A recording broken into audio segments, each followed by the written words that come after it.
Halloween 3. Yeah. Where's the warm-up? There it is. 3. It's kind of like Westbrook, like his little shake-up thing. Sorry, go ahead. No, it is. It is. It's almost identical. All right, we're moving on to Halloween 3, the one without Michael Myers. Halloween 3, Season of the Witch. All right, Danny, give me my pumpkin spice latte. You got it. Halloween 3, Season of the Witch is a horror film having nothing to do with Michael Myers, but rather a tale of a warlock that has used... He's a warlock. He's a male witch. A warlock who, through the use of interesting properties from the Stonehenge stones, has been able to take particles of that and infiltrate and put them on Halloween masks that he is able to distribute worldwide because he is a worldwide mask seller and the originator of the practical joke. His name is Colonel Cochran, and it is his plan to have those particles simultaneously on Halloween night during a big giveaway on the TV with a very catchy jingle, activate and eat the heads of all the kids that are wearing them and have insects and reptiles and all sorts of matters come out of them, effectively killing a lot of kids on Halloween night. That is what Halloween 3 Season of the Witch is. Pumpkin Spice Latte. Thank you, Danny. What the fuck are we talking about?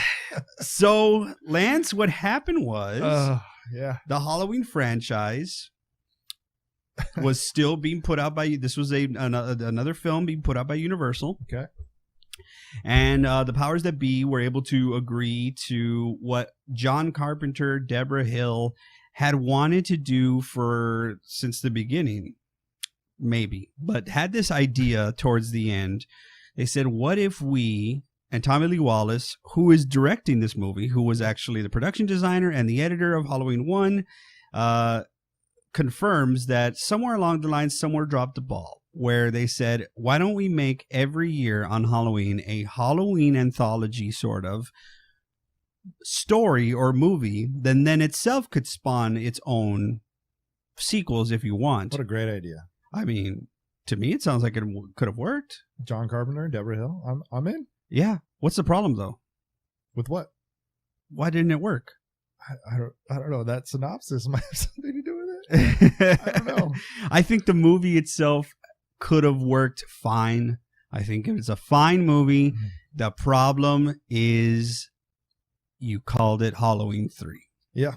The problem also is that you fooled the audiences on purpose. Now, that one, I don't know who to throw it up to, whether it's the director, the brass at Universal, or everyone else. I think it's just marketing. How do you sell the film? You fooled the audience, and they, in turn, paid you back by shitting on this film immensely. It is the second lowest performing Halloween movie of the whole franchise. Big in part, you call the Halloween 3 Season of the Witch. The trailer is just a warped witch mask being turned as it's being narrated. Then you finally see the witch mask. It zooms into it. It's a cool mask. There's 3 masks being featured. There's a witch mask, a skull mask, and a pumpkin mask. And they're all very cool looking. The eyes open with the witch mask. Then it says Halloween 3 Season of the Witch. The night nobody comes home. That's all you gave us? I'm expecting to see Michael Myers. I saw a witch mask, but I don't give a shit. You haven't told me anything else. And he's going to kill everyone because no one's coming home. Right. He's already home. We already know he's in Haddonfield. Yeah. Nobody comes home. He's mad, and now he's going to kill everybody. That's what you told me. That's what you told me. So, like a lot of fans, at a young age, when I saw Halloween 3, I shit on it. Yeah. Big time. I took probably the biggest, baddest shits on this film because you fooled us. You fooled us, and I don't know if it would have done great numbers at the box office if you don't call it Halloween 3. I don't know that, but I know that the executive producer Irwin Yablans from the beginning said this idea to make Halloween without Michael Myers was a stupid idea. Right. But you had finality in part 2, right? You ended it. Michael is dead. He burned up. He's burned alive. And you continue on. But you fooled the audience. So yes, for those of you watching, Halloween 3 has nothing to do with Haddonfield, with Dr. Loomis, Laurie Strode, and of course, Michael Myers. Nothing. It is a completely new story. Okay. Now then,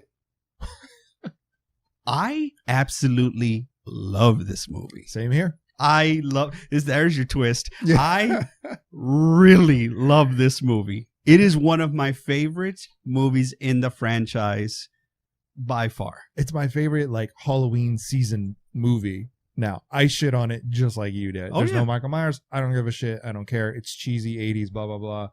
But now every Halloween, above Halloween movies, above all other Halloween movies, Halloween 3 is one I have to watch every October. Absolutely. I couldn't agree more. Look, it seems a bit shitty. This obviously is the term of the entire recording. Shit. It seems shitty for us as fans who initially shit on something and then come back later and change our mind. I will give you that 100%. It's not fair. Right. We should have been able to see this for what it was, but these movies, they tend to develop these cult followings and they become cult classics later because people don't look at them with such a hypercritical lens. There's a tendency to be a little bit of a hipster about it. Well, actually, I like Halloween 3 more than anybody. But it's like, so you kind of like, okay, so you get older, you start to kind of develop a little bit more of, how you look at movies is not just like a super duper Michael Myers fan or whatever. So you look at it with like, I'm gonna just watch this movie. Yeah. And this movie is awesome. Yeah. And it's actually not a slasher. It's not. It's a pod movie. Yeah. It's Invasion of the Body Snatchers. It is. There's so many shots in this film that's exactly what I thought of the whole time. It's so cool. Not to say that the people from any of the other Halloweens don't make an appearance, because they do. Dick Warlock, who just last played Michael Myers in Halloween 2, is back as an agent of Colonel Cochran's. Assassin, I think, is his credit. Assassin? Okay, I'll go with that. Are they human? Are they not human? Are they cyborgs? Are they aliens? Are they robots? We don't know. But they are killers. They all look the same. They're in these gray, very nice, sharp suits. They all kind of blend together in a sense, so which is kind of like the allure and also the scary aspect of it is that they could be and look like anybody, Yeah, the gray pinstripe suit. The gray suits are coming. Yeah, that's good stuff. No, that's good. That's good. Thanks. So Halloween 3, directed by Tommy Lee Wallace. Again, here's another familiar name. Tommy Lee Wallace was the editor and the production designer for Halloween 1. Carved the pumpkin for Halloween 1. Very nice. But also went on record in saying that he didn't like the idea of Halloween 2. What didn't he like about it? I don't think he liked that. I think he thought that the Michael story was done.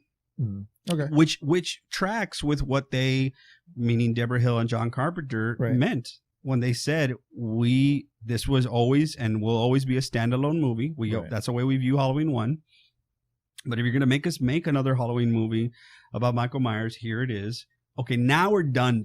Yeah. We can make more Halloween movies, but they're going to be an anthology series. Right, we're done with Michael Myers. So that enticed Tommy Lee to come do it. He had just, I think, done this wasn't his first directorial debut. I don't think this was his directorial debut. I'm not sure. But it was one of his early directed films.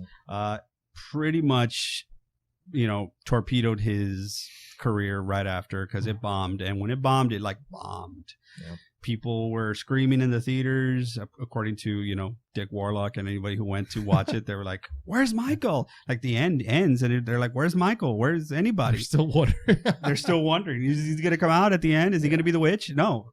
Season of the Witch is a play on The fact that you assume that this main baddie, Colonel Cochran, played by, how to say his last name? I mean, it's like he's the guy from RoboCop. He's the old man from RoboCop. I heard it in the documentary.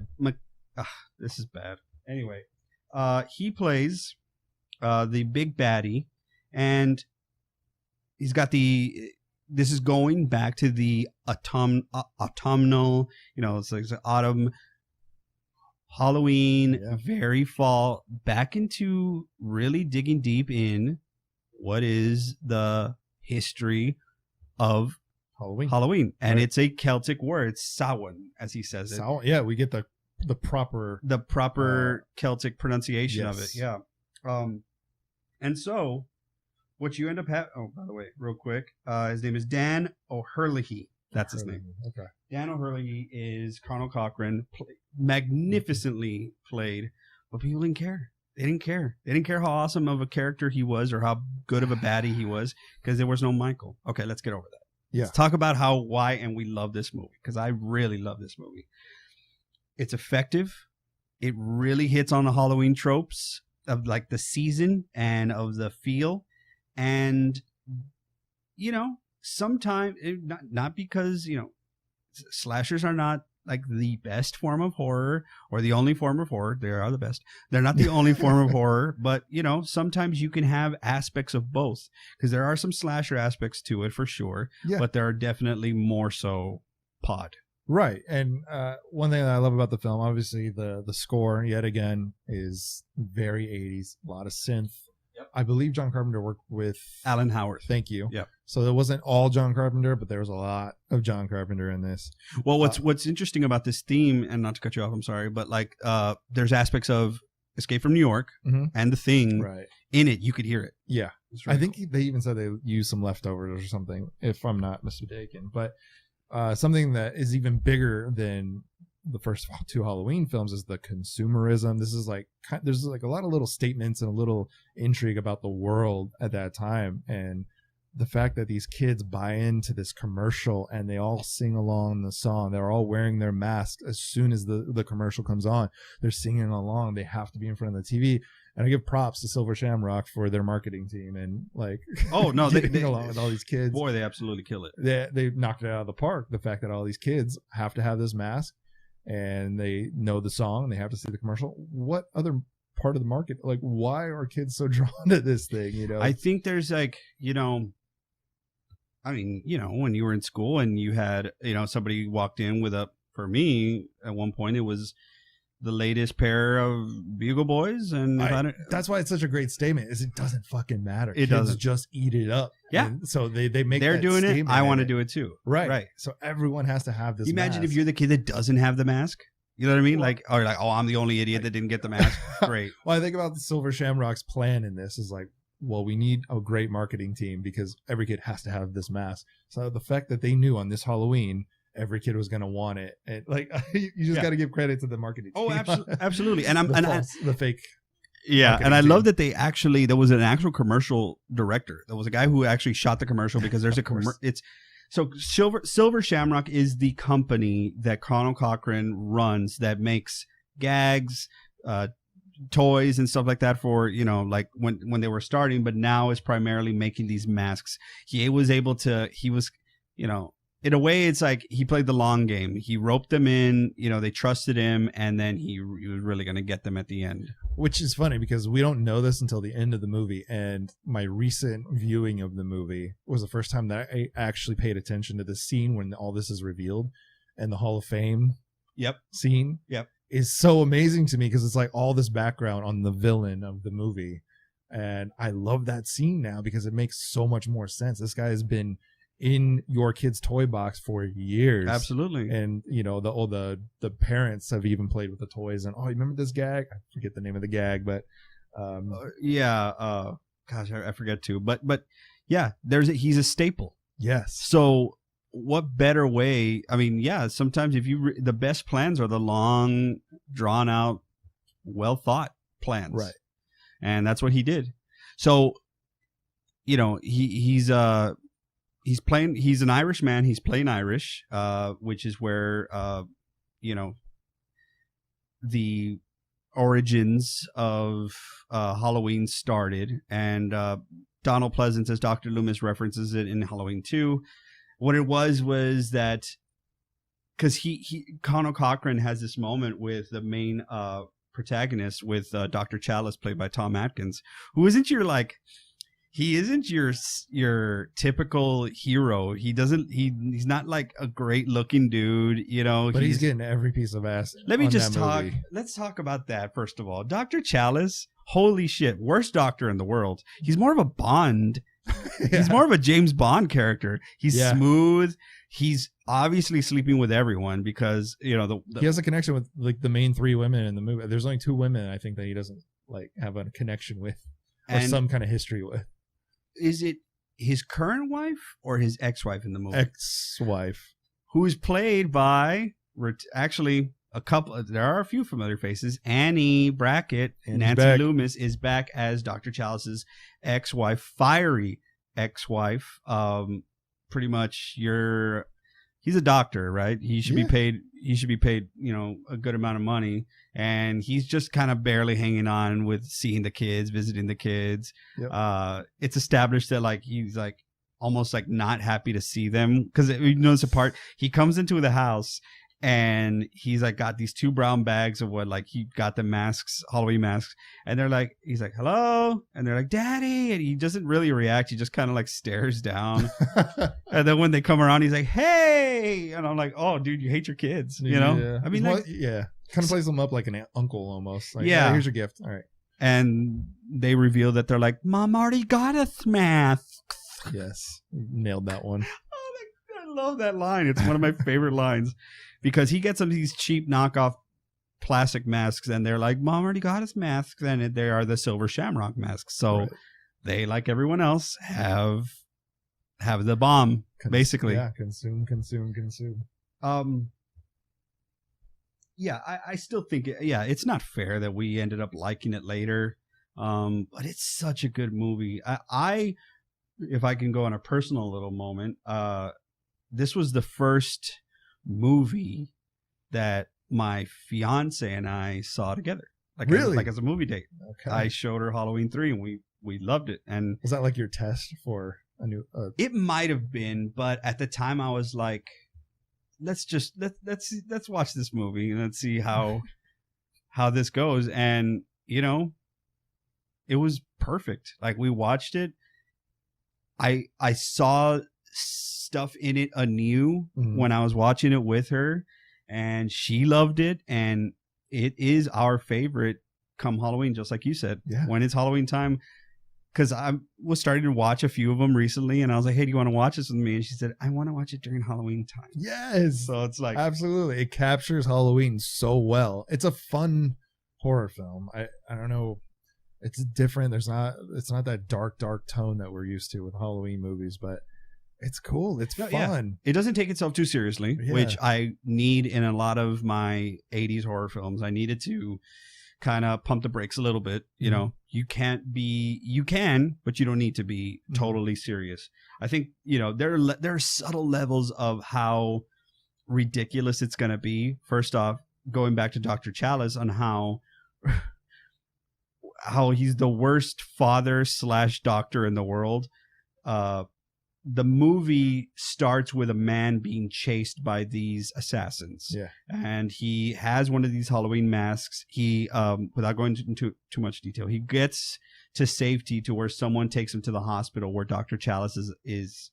He gets actually beeped when he's visiting his kids. He goes to the hospital, checks on the guy, and the guy says, they're gonna kill us all. Or we're all gonna die, or they're gonna kill us all. He says to Dr. Chalice. It's like the only thing he says while he's clutching the pumpkin mask. Nobody knows what to make of it. It's kind of time out. What? Because the guy that's running away, the guy that says that, in the beginning, he goes to a gas station with Walter. And Walter, the attendant, is the one that takes him to the hospital. Yep. So when he says they're gonna kill us all, Did you remember Walter's reaction? Yeah, he turns around and leaves. Yeah. At first, I was like, I can leave, right? There's nothing else. I'm like, I guess so. Because Walter's being like really nice. He's like, Yeah. if somebody's in trouble, I want to make sure I help him out. Super stand up moral dude. And as soon as he says that, it made me laugh so hard. He's like, fuck this, I'm out. No, I'm the smartest guy in the whole film. Yes, he is. He's what. And I think there's again that subtlety of these like characters that we can resonate and we can kind of attach ourselves to. Yeah, I would do that. If I'm like, hey dude, I'm gonna take you to the hospital, I hope you're okay, you haven't said anything, and then the first thing you say is like, they're gonna kill us all, out, bye. Yep.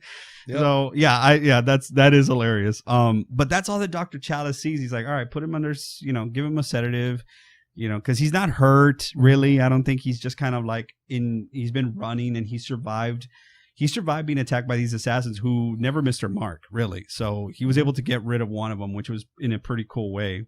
Their deal is to strangle Andor. Okay, so anyway, continuing on. He's in the hospital, and Dr. Chalice is like, all right, I'm gonna chill. I'm gonna go take a nap in the break room.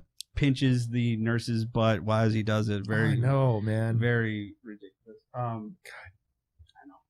So then an assassin catches up to this man who gave the warning, and in something I have not seen since and or ever, the kill. Do you remember the way he kills him? Oh yeah. He just which is like we don't know yet at this time. We just know that they're very stoic, like kind of like stiff men in these suits. He just reaches it. He like puts his hand over his mouth, and then he reaches his fingers into the eye sockets. Well, I just watched it. He okay. pulls back like he's gonna hit him. It's a fist, and then he does this really dramatic finger out. Oh yes, and then he goes into the face. He goes into the eyes and just hooks it and pulls it. Like he just basically elongates this dude's face. Yeah. It's so gross. It's a great effect. It's so great. He basically pulls his nose apart. But that scene made me laugh so much. This fist. Like, he's going to beat him to death. Beat you. Yeah. Finger out. It's like this little claw comes out. Poke of doom. Here it comes. And then it's pretty gruesome. It's so, again, practical effects. I don't think I have said this, but I will, because I don't think we've had to deal with a lot of practical effects, big practical effects. But this was well done. I appreciate it. Yeah, there was some like non-believability of the way his face looks, because it doesn't look like a real face, but it looks pretty good though. It looks great. Yeah. So he kills that guy. The nurse who got her butt pinched by Dr. Chalice sees that this dude is leaving the room. She's like, what are you doing here? Screams to high hell, and Dr. Chalice wakes up, goes, and all he's seen is her screaming. So he chases this dude down the hallway, gets out of the hospital, sees that this man has now gotten in his car, got a tank of gasoline, poured it on himself in the car, just dumps it on him, and just he lights a match at his face, and blows up. And Tom Atkins with the best reaction. He has such a a TV actor going on in this. He does. TV drama actor, but it's kind of perfect. He was, I think, the best choice for this role. Yeah, because it needed to be somebody you're like, okay, I believe that he could help, but I wouldn't be surprised if he gets his ass kicked. He's like he's an older hero, like he's living out his younger days or something. Like this was supposed to be a younger guy, but it's just not. No, it's Tom Atkins, and it's perfect. I think it is, because it matches how methodical he is in his approach. Right. So it feeds into the style that Dean Cundy, who's shooting it again, and Tommy Lee's probably going to take the way it was written, which, by the way, it was written by Nigel Neal, who was a renowned writer in England. The way Tommy Lee Wallace describes it, he's like, any criticism that we gave him was going to be met with some pushback, so to speak. Okay. Like, all right, you don't know what you're talking about. This is the way. He's like, but Tommy Lee's like, I liked the first draft. He said, I thought it was artistic, stylistic, brooding, he loved it, but he just had it needed to be changed a little bit. So the second rewrite was actually done by John Carpenter. What was interesting is that Tommy Lee is John Carpenter's like protege. It's how he says that about himself. He had some criticisms with John's writing, and he was like, I think John was pretty shocked to see that his protege would like challenge him and stuff. But he's like, but I had some, so I wrote the third draft. He's the only one that gets the credit, though. It says written and directed by Tommy Lee Wallace. Right. So in a way, you screwed yourself by writing it again, you know. But again, another guerrilla crew style. Everybody's doing something. Tommy Lee Wallace is actually, it's almost time, kids. Oh, I know. Well, in the movie Halloween 3, there is a big presence of this commercial that is so amazing and so annoying at the same time. It sticks in your head. It's to the theme of London Bridges, basically. Yeah. So that it was royalty free. They can make whatever they want. But it starts like an upbeat polka. So it's like happy Halloween, Halloween, Halloween, happy Halloween, silver shamrock. And then it changes to be like 8 more days till Halloween, and then there's a countdown. They're reminding kids to be in front of their TVs, and this is Tommy Lee Wallace. Yeah. It's almost time, kids. The clock is ticking. Don't forget to be in front of your television sets for the horror-thon and the big giveaway at 9. It's almost time. Happy. So, again, that marketing team. it's perfect. I don't even know what the big giveaway is. No, who knows? It is, if you're gonna give something to me, I want it. More masks. I'm gonna be there at 9. So just swag. Yeah, Silver probably swag. Don't forget to wear your masks. Be in front of your TVs at 9 for the big giveaway. That's what they're telling you. Big giveaway. So all the kids are ready and they know the jingle. Even Chalice's kids are singing this stuff. So it's again back to Dr. Chalice of being this like ridiculous dude. It's so funny. I got such a huge kick. He already was supposed to pick up the kids, but got called into the hospital, right? So now he's like, hey, I can't have him tonight. I'll have to get him on Saturday. Yeah, I'll take him. I'll take him to school or whatever. He tells whatever lie he gives his wife, his ex-wife, and then he decides because the love interest and shows up, of the victim, the daughter of the first victim who said they're gonna kill us all, shows up, IDs her dad, and wants to get to the bottom of it. He is a shop owner who owns masks and stuff like that. Like he sells masks. So she wants to get to the bottom of it. Well, she comes in looking very cute, and Dr. Chalice is like, yeah, let's get to the bottom of this shit. Yeah, let's go. You and I. Let's go check it out. And she's like, oh, okay. Yeah, fine. So he totally gets he gets on the phone. He ditches his kids again. He's like, no. I'm going to be at a conference. It's weird. I'm going to be there. No. It's going to be boring. I don't even know what hotel I'm at. Look, I'll call you on Monday. Yeah, I'll take him trick-or-treating. Bye. He hangs up the phone, grabs a 6-pack of MGD draft. Just Miller Genuine. Yeah, MGD. And just like runs with the broadest shoulders, by the way. Tom Atkins has some really broad shoulders. Runs to go on this weekend discovery getaway with this girl he just met because, well, that's what he does. That's what it's set up for him to just like have a romantic weekend. That's all it feels like. Yeah. It's not like he's really getting to the bottom of anything. Meanwhile, this other doctor who he grabbed her ass and everything is set to discover the car that had exploded. Well, this is the one he pinched the butt of. Wow, we're so great at labeling people. My gosh. This is the movie. This is not us. Yeah.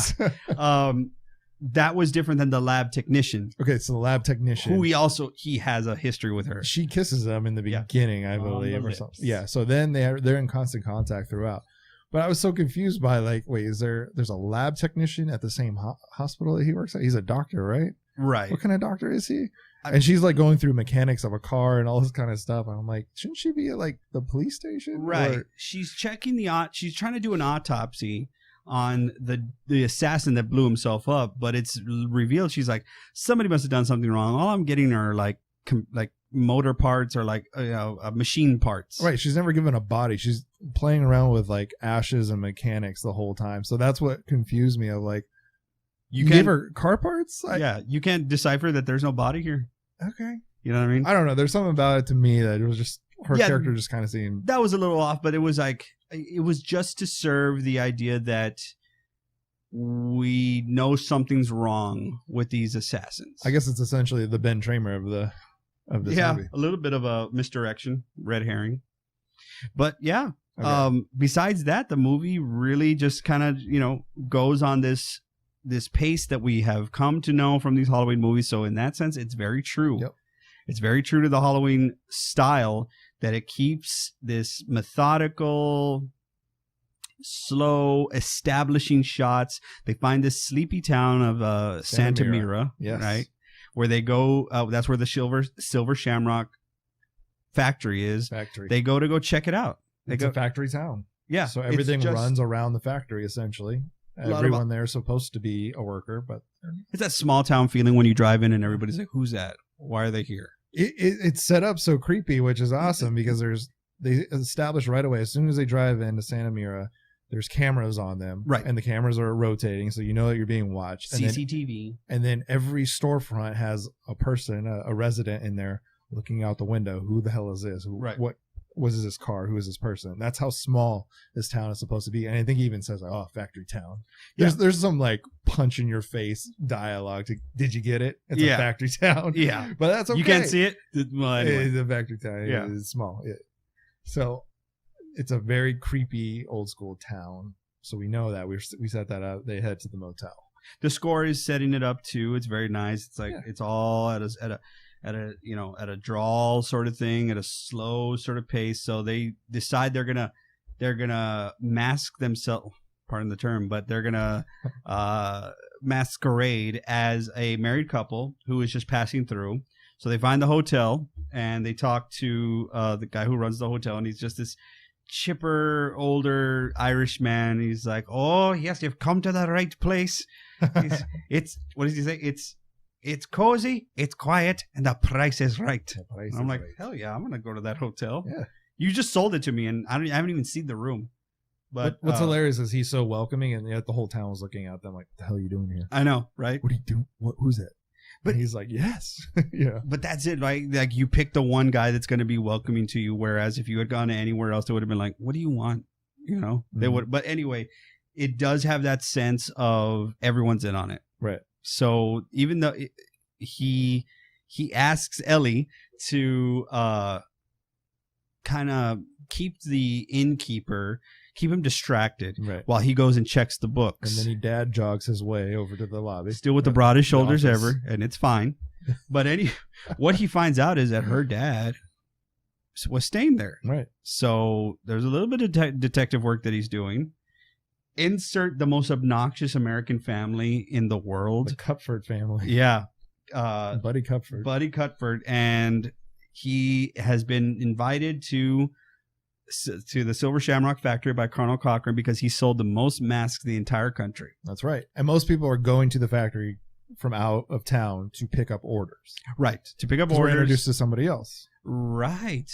Gosh. It's a little bit of a... I mean, because look, it's going to be revealed, obviously, that if something's too good to be true, it usually is, especially in this movie. Especially the way that... Dan O'Hurley, delivers his character of Colonel Cochran.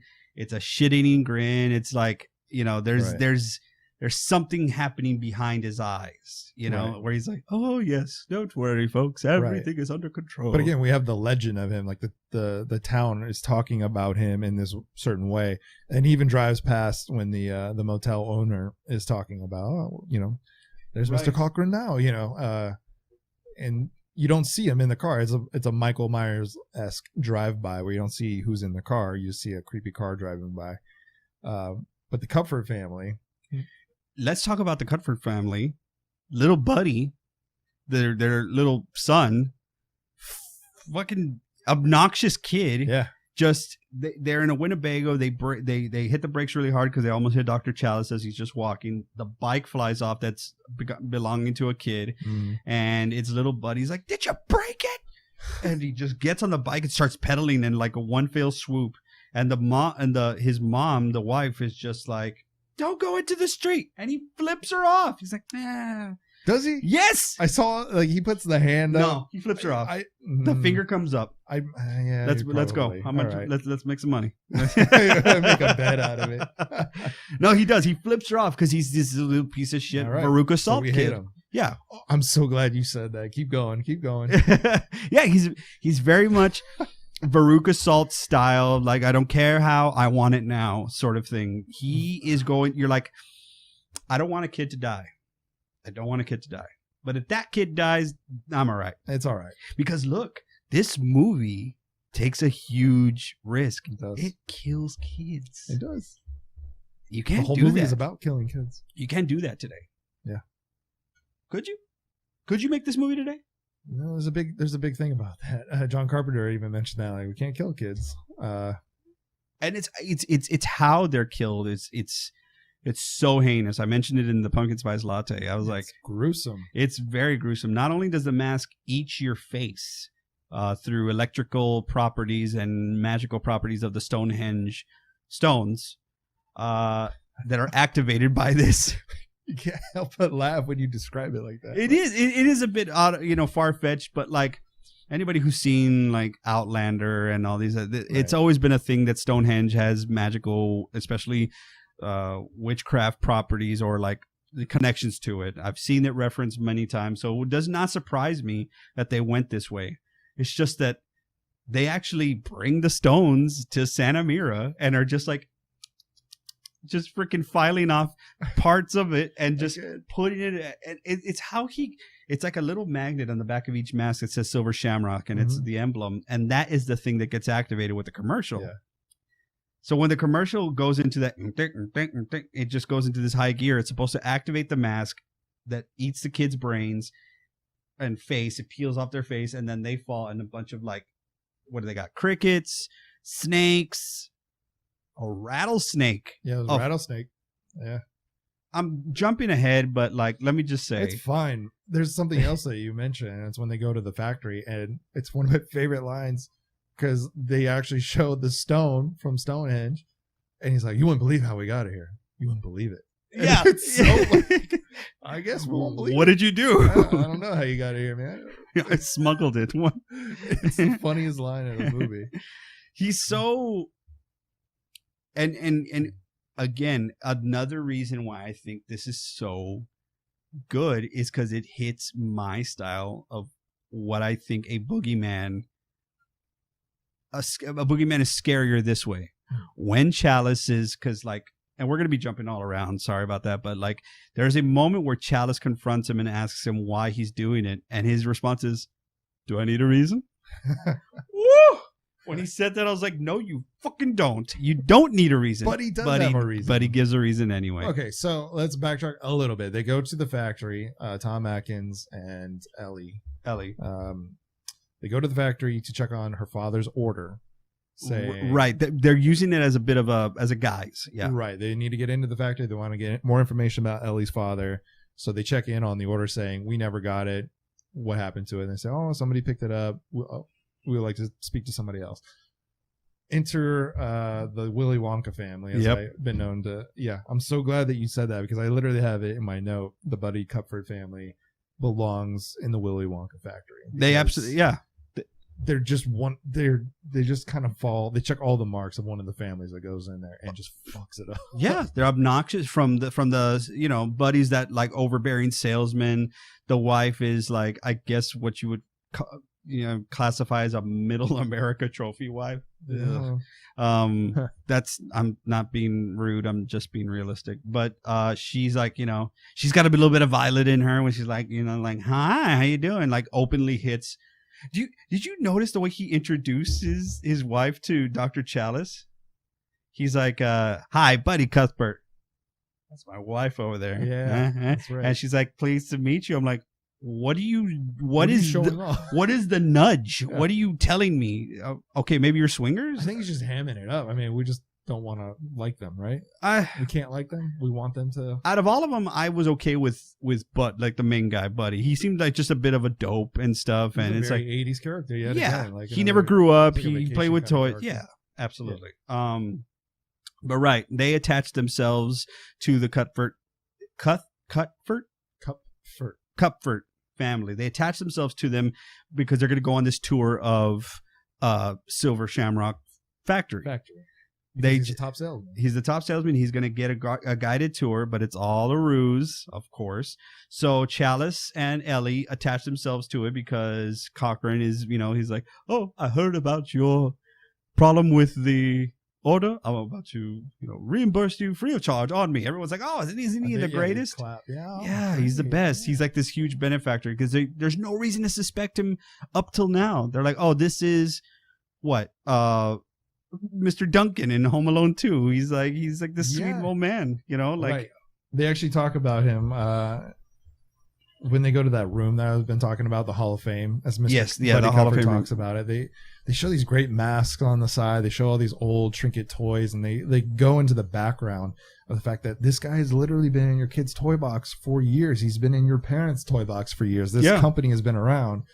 And the wife even says, oh, yeah, he's one of the richest men in the country. That's right. And now we're like punching into this old storyline. This guy's been around. People know who he is. And he's been a totally normal, okay. Yeah. Great. It's toys. It's the long game, He lulled everyone to sleep so that when he finally made his final play, you were for sure gonna buy his masks, and everyone was gonna be. He was gonna get everybody. Right. So on this tour, you see little Buddy seen up, which is to me is kind of weird because your dad literally sells these masks all day, every day. And when he sees the mask, he's like, ooh, I want a mask. I'm like, have you never seen one? Right. Your dad has. Anyway, it doesn't matter because that's a little bit into the Veruca. I want a golden goose or whatever. He wants one off the factory line. Exactly. So when he wants one, it doesn't have the tag yet. Right. So Cochran's like, not that one. Have this one that has the tag. He's like, oh, cool. And the suspicion is starting to rise with Chalice. He's like, okay. And then they're like, hey, well, why aren't these ready? He's like, oh, they have to go through final processing. Final processing is the word. Yeah. And final processing is basically when they take the mask, little emblems that are like those tags that are in the back of them, they put the Stonehenge properties on them. They activate them, and then they put them in the bag. So it's like, oh, you wouldn't want to go back there. Final perfect sign that says final process. Exactly. Oh, it's just Chalice is already like, huh? Can we take a look? Or Buddy says, oh, can I take a little peek? And then Chalice just gets in there. Yeah, you don't want to peek for your top salesman. Right. Just trying to like kind of push him, and you could already tell he's like, oh, okay, you're up to something a little bit. And it's almost like Cochran picks up on it. He does, like, yeah. And he's great. He's very intelligent because he picks up immediately and plays it down. Chemicals. He plays it as like a safety thing. Right. You can't go in there. So it's like as a viewer, you're watching this and you're like, okay, we've got a formidable bad guy because he's not going to be tricked easily. Right. He's not going to be, he knows what's going on, and he's almost like lulling you into a false sense of security. Right. Which is what he thinks he's doing, like to Chalice and Ellie. Chalice is playing it right. He's playing it cool, calm, and Ellie, she can't because she's looking for her dad or anything having to. Well, no, she knows her dad is dead, but she's trying to see if there's any involvement from this company with his death. And what does she find when they're starting to leave the plant? Her dad's car. Along with the gray suits. Surrounded by the gray suits. And she can't help herself, even though Chalice tries to stop her. And I think that was where you fucked up, Ron. You done fucked up because she charges the car. The gray suits stop her. Yeah. She shows her cards. Yeah. So,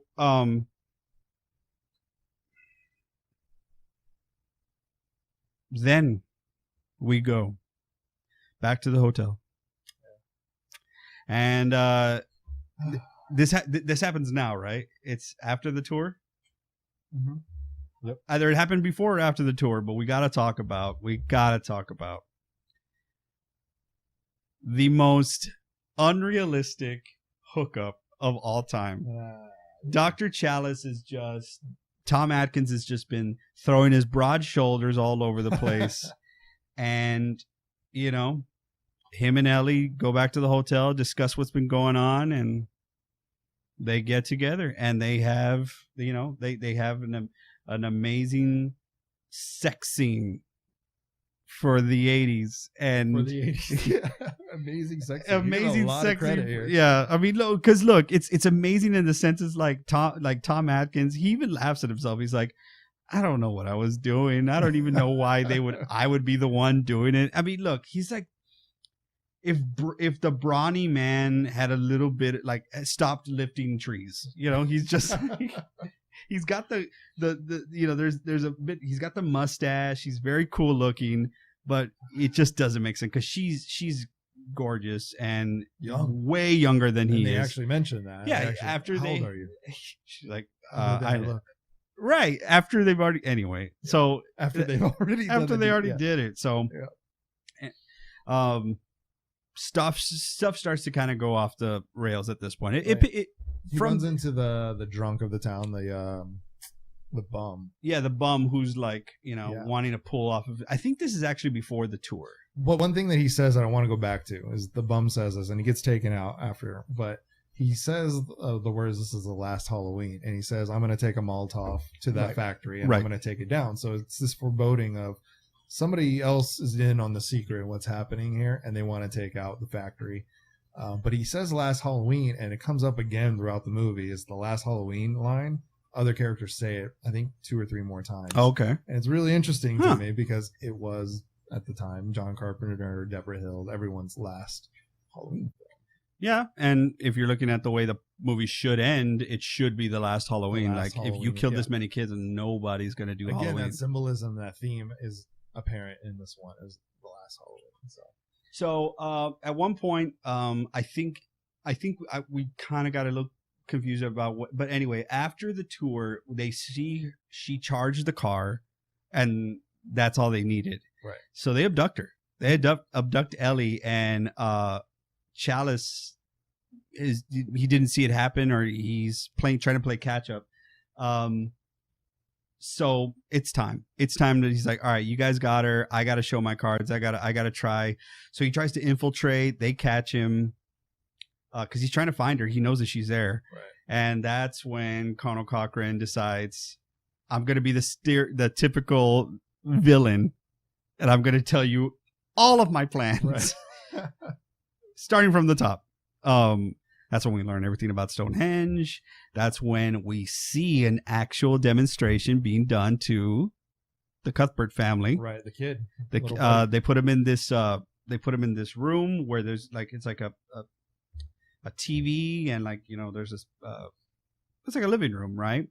And Buddy is just like, yeah, he just wants me to give him my thoughts on some commercials.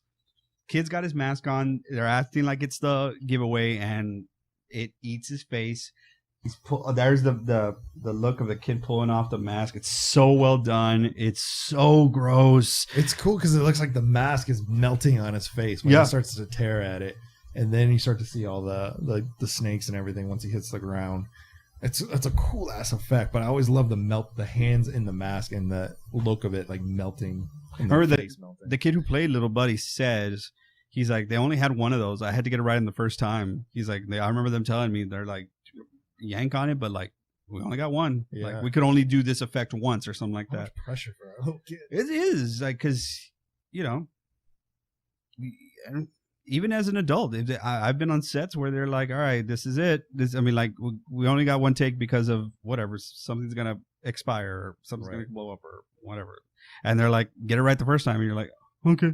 And I'm like an adult, so I could imagine what this kid was feeling.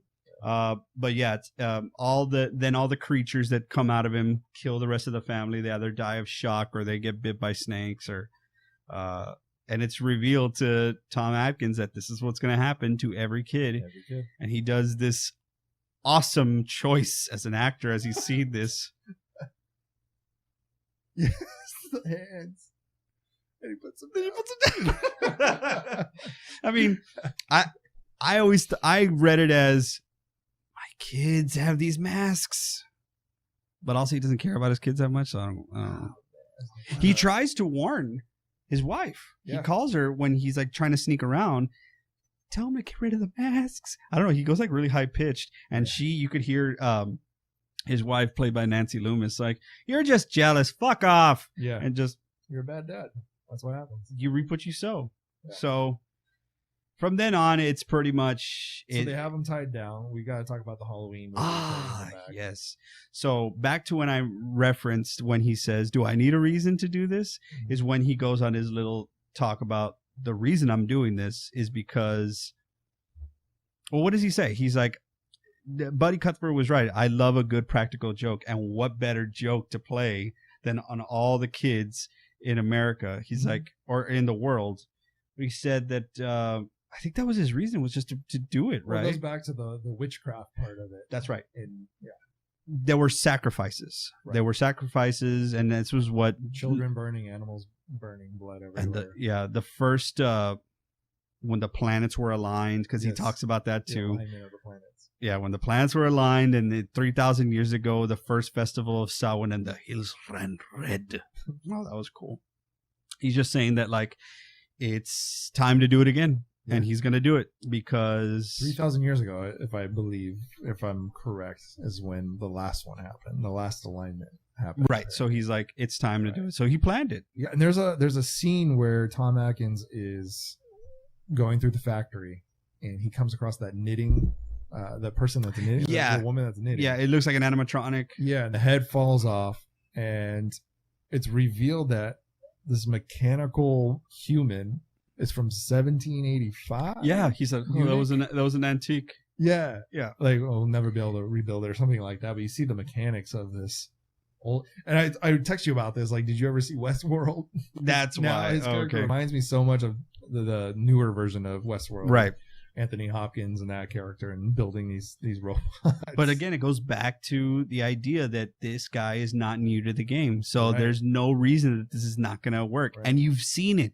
You already by this point have seen that a kid has died, and he died really badly. So you're like, oh my God, this is going to get terrible. This is going to get worse. Mhm. So he's going to force Chalice to watch the horror-thon. So I think it was like almost 8. He was going to make him watch like an hour of it because the big giveaway was at 9. Mhm. So he ties him up, and he just tells him, this is what's going to happen. Puts the mask on him, but turns the TV on.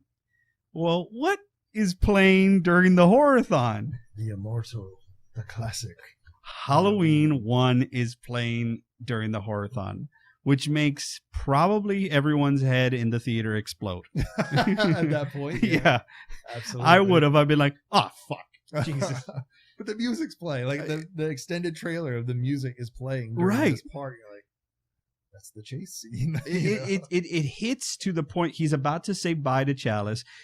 He looks kind of ridiculous because of that. He's got the skull mask on, and the Carpenter theme is playing in the background because it's coming from the TV because of the movie. And Dan O'Hurley, he just delivers such an amazing, creepy line, and it's just, oh, happy Halloween with the music Yes. being it's the best. It's like when anyone shows you a clip from the movie, it's probably the kid pulling the mask or him saying that part. Right. I think, right? Those are the two. Gotta be. And the trick-or-treaters. Oh, right. in, Because Phoenix, Arizona is like a really cool shot. I have that in my notes as well. Yeah. So there's Dean Cundy flexing his big old muscles on everybody with his cinematography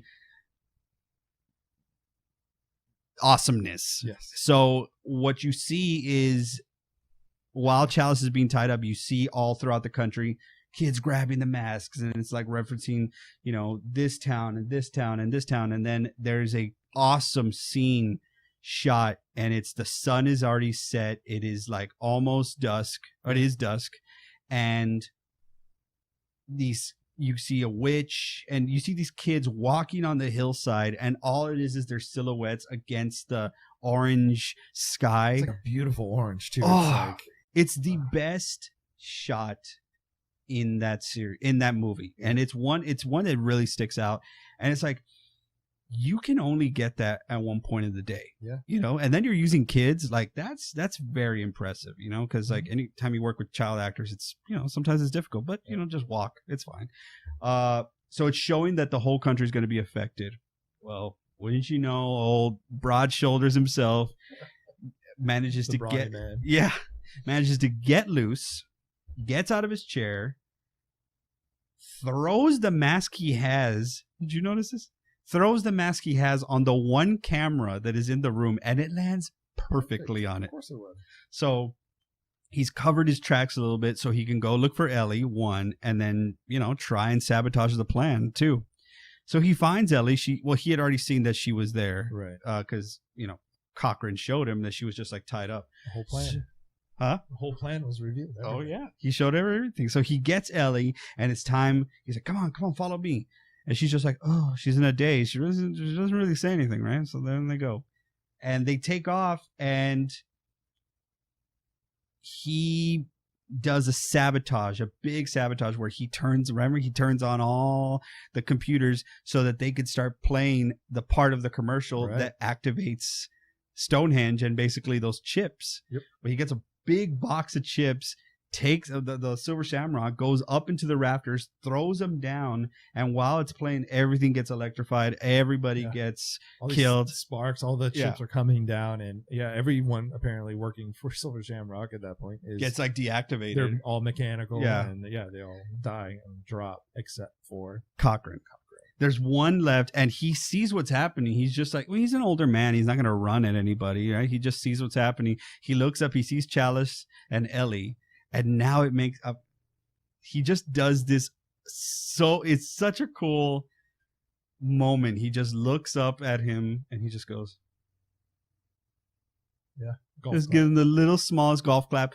Chalice just ruined his whole world. He just fucked everything up.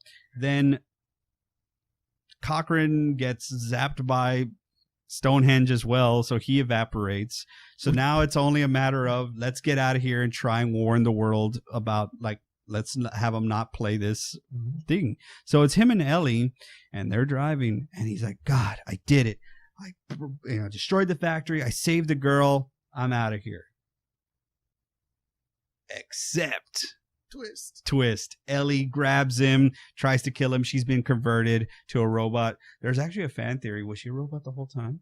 Ooh, that's so. A brain. Yeah. So I don't know. He deals with her, punches her so hard in the head that her head falls off. Knocks her block off. Anyway, it's pretty much, this is the final, back to the original gas station with Walter. And, Walter's like, hey, don't I know you? Because he's the doctor. Yep. And there goes Chalice. He gets on the phone to frantically call somebody. You would assume it's the head of the TV networks? The one who handles all the channels? Like, I mean, I don't know. It was like 1, 2, 3, and 4 or whatever, like 3, 4, and 5. I anyway, don't know who to call to shut down a bunch of TV stations. Doctors know the numbers. Wow. Dr. Chalice. Dr. Chalice knows the numbers. So he's on the phone, and it's almost 9 o'clock, and it is 9 o'clock by the time he's on the phone talking to somebody. To like, you gotta turn it off. You gotta turn it off. I can't prove it, but millions are gonna die. You gotta believe me. And he's it's playing. These kids get to the gas station. Walter's giving him candy, and I was like, that's cool. That's a nice touch. It's nice to go to a gas Nice station and man. get. Yeah, I like Walter. He's just being a good dude. So the kids get in front of the TV, and he's talking. He's like, you got to turn it off. Turn it off. And we interrupt this for technical difficulties. Oh, awesome. He gets it off. Kid turns the channel. Second one off as well. Yeah. And he's just like, he's just watching. He's like, third channel.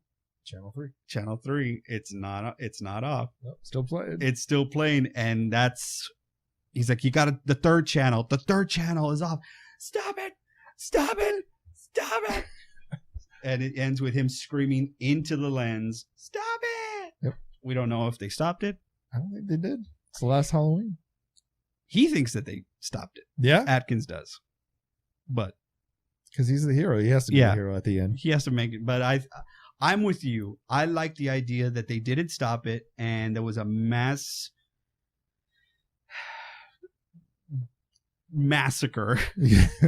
and all the kids suffered horrible deaths. That's just a crazy, crazy twist and end to a movie. That's Halloween 3. I don't want to see a sequel to Halloween 3. I want to see the aftermath like another movie in that world. You know what I mean? Like, God damn, you remember in 1982 when all those kids died from The Mask? Oh, you mean that piece of shit movie? Oh, my God.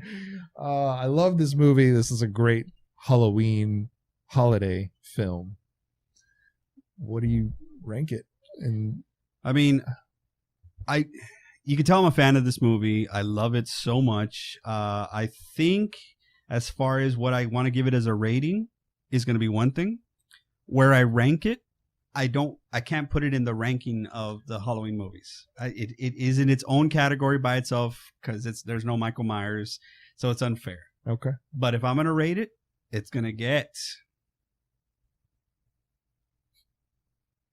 3.5 stars. 3.5. Yeah. Wow. No, I'll go with 4. Wow. Yeah, I'll go with 4. That is okay. So you're saying that's the equal to Halloween 2. Remember the legitimacy of the belt here. No, you're right. You got it. You got to be careful with this. I do.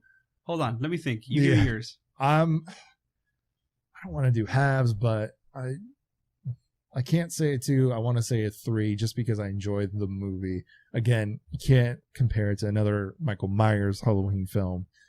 But in general, for the holiday, I have to watch it every year. I have to sit down and watch Halloween 3. So I'm going to give it 3. 3 knives, 3 stars, whatever we're ranking. And it's a solid movie, and everyone needs to watch it. I'll stick with 3.5, my first one. All right. Yeah, I like that.